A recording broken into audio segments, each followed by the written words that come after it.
bohong. Aku hanya memikirkan satu peraturan penting. Kenapa kau lakukan hari ini kalau kau bisa melakukannya besok? Few moments later. Assalamualaikum warahmatullahi wabarakatuh.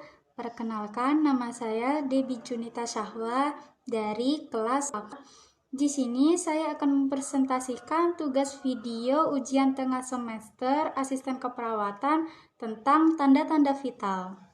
Tanda vital merupakan kegiatan yang dilakukan tenaga medis untuk mengkaji keadaan klien sebelum menentukan diagnosa. Tujuan pemeriksaan tanda-tanda vital yaitu 1.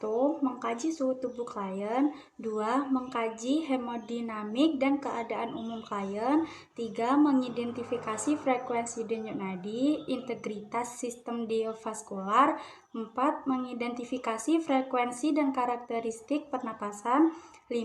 Mengidentifikasi saturasi oksigen di dalam darah. Pemeriksaan tanda-tanda vital meliputi pemeriksaan suhu tubuh, denyut nadi, pernapasan, tekanan darah, dan pemeriksaan oximeter. 1. Pemeriksaan suhu tubuh. Pemeriksaan suhu tubuh adalah pernyataan tentang perbandingan atau derajat panas suatu zat. Mengukur suhu tubuh melalui aksila.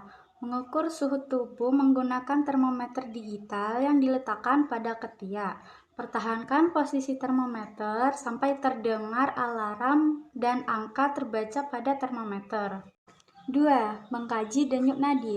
Nadi adalah denyut nadi yang teraba pada dinding pembuluh darah arteri berdasarkan sistole dan diastole dari jantung.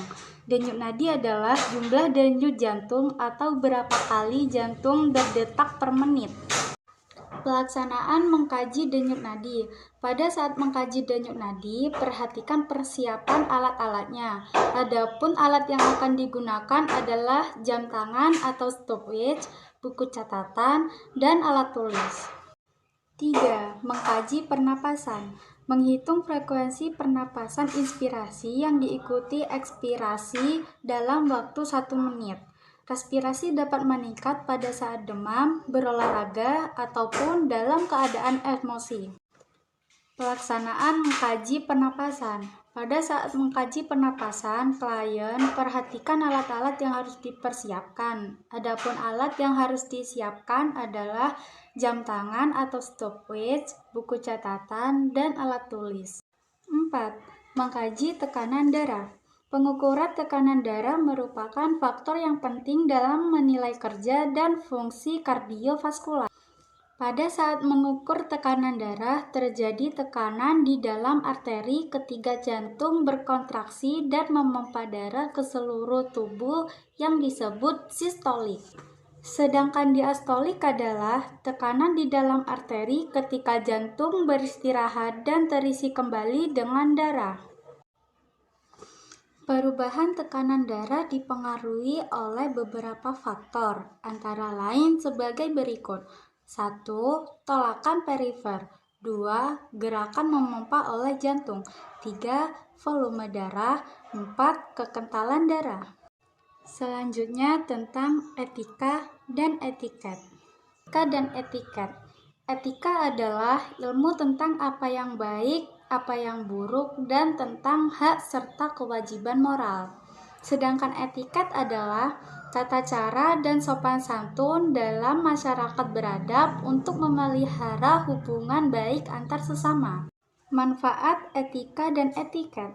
Manfaat etika yaitu dapat membantu pendirian kita dalam berbagai macam pandangan dan moral, dapat membantu membedakan mana yang boleh dan tidak boleh diubah, dapat menyelesaikan masalah moralitas ataupun nilai sosial lainnya yang membingungkan suatu masyarakat. Sedangkan manfaat etiket yaitu memupuk persahabatan untuk menyenangkan dan memuaskan orang lain, tidak menyinggung orang lain, dan dapat membina dan menjaga hubungan baik. Perbedaan etika dan etiket. Etika selalu berlaku walaupun tidak ada saksi mata, bersifat absolut atau mutlak, memandang manusia dari segi dalam, dan memberi normal tentang perbuatan.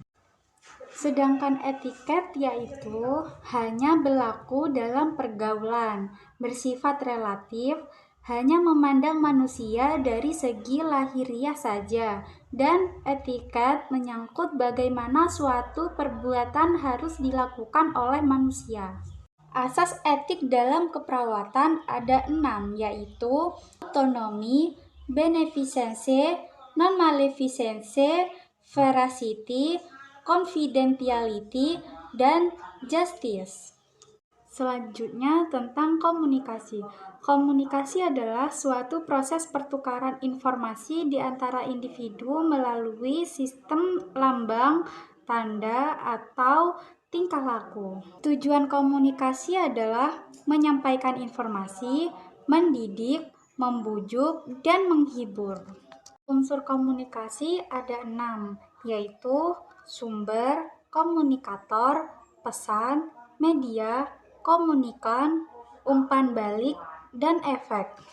Proses komunikasi. Proses komunikasi adalah cara seseorang komunikator menyampaikan pesan kepada komunikasinya sehingga terjadi suatu persamaan makna antara komunikasi dengan komunikator.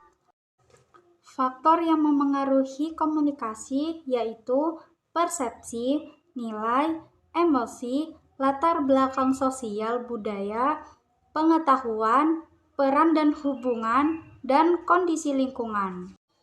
Gangguan komunikasi ada 5, yaitu gangguan fisik, gangguan fisiologis, gangguan psikologis, gangguan makna, dan gangguan latar belakang pengetahuan.